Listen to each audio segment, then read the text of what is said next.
Welcome. Day 77 of the spill that keeps on spilling in the Gulf, and another nasty surprise. Tarballs have now washed up on the coast of Texas for the first time, and each day the monetary and environmental cost continues to mushroom. Today BP announced that it's already spent over $3 billion trying to contain the damage and compensate those who've been affected. But the long-term damage could be much worse, and this holiday weekend was a bitter reminder of just how much residents have already lost there. The BBC's Laura Trevelyan now reports from the Gulf Coast.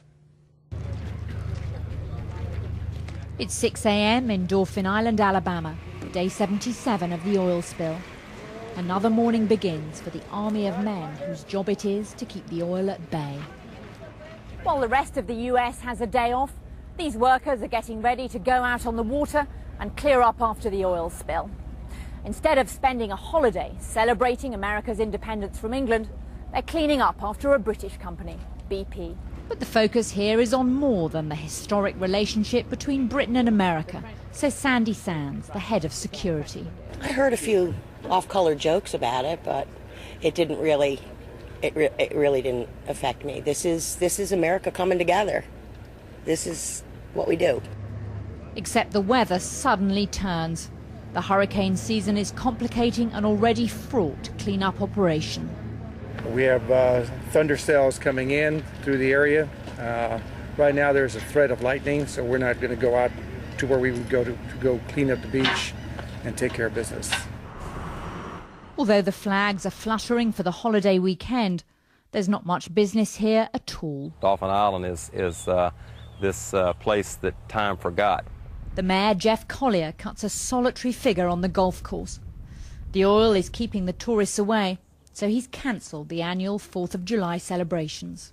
Normally you would have probably hundreds of people playing here. We'd have a golf tournament usually as well, along with fireworks display, and that's not going to happen this year. As the tarballs wash up, they're cleared away. These mountains of sand called berms are a further line of defence against the oil. Out at sea, an even more ambitious project. Huge ships loaded with boulders are helping repair the infamous Katrina Cut, a mile-long gash in the middle of the island left by the 2005 storm. They're racing to close the gap before the oil gets here, hoping a hurricane doesn't bring it right to their front door. We have a long summer to go through that's hurricane season, and the oil will come in when the southerly winds and whatever bring it in, and the whole island will be coated with oil. Did y'all come to swim? It's already too late for the owner of Flamingo Fays. Thank you for coming. Her dream of running a retirement bar in the sunshine has crumbled. Good to see you. We wouldn't miss it. Good. Since we know this will be our last 4th of July down here anyway. Yeah. September after Labor Day will be my last month here because the oil spill has put me out of business. A few tourists are prepared to brave the tarballs here, but not enough, which is why so many are struggling along the Gulf Coast. Well, for more on the fallout along the Gulf Coast, Laura Trevelyan can join us now live from Gulf Shores in Alabama. Laura, tarballs in Texas, that must come as a bit of a nasty surprise to people over there. They thought they'd dodged this bullet, hadn't they? Well, it's also a bit confusing, Matt, the story about those tarballs in Texas, because you think about it, the prevailing direction of this spill, it's going behind me, heading towards the Florida Panhandle. That's the direction of the prevailing winds. That's the way this oil slick is heading. Texas is completely the other direction.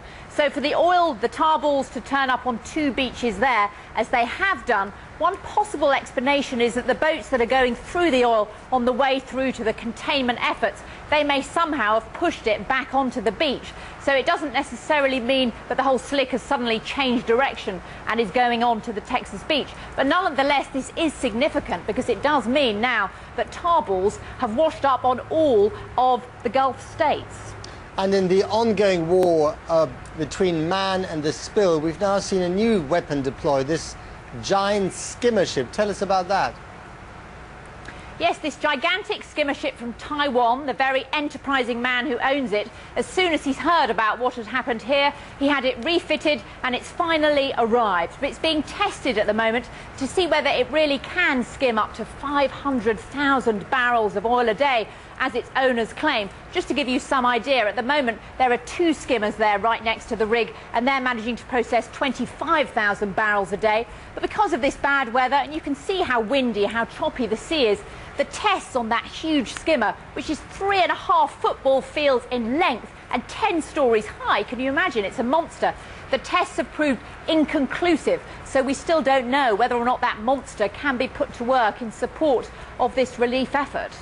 Laura, do people down there fear that the rest of the country might be in danger of suffering spill fatigue? I mean, this thing's gone on for 77 days now. There's no immediate sign of it stopping. Everyone's getting a bit tired of these images, however compelling they might be. You know, I think people are very divided. I mean, this morning I was there at 6 o'clock when they were going out in Alabama, all of the men who are very devoted going out there in the containment effort, or trying to, till the weather drove them back.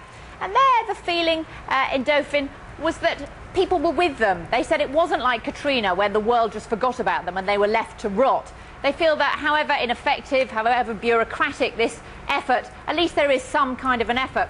But then in other communities, the ones which really are the worst hit, there's a growing sense of anger, Matt.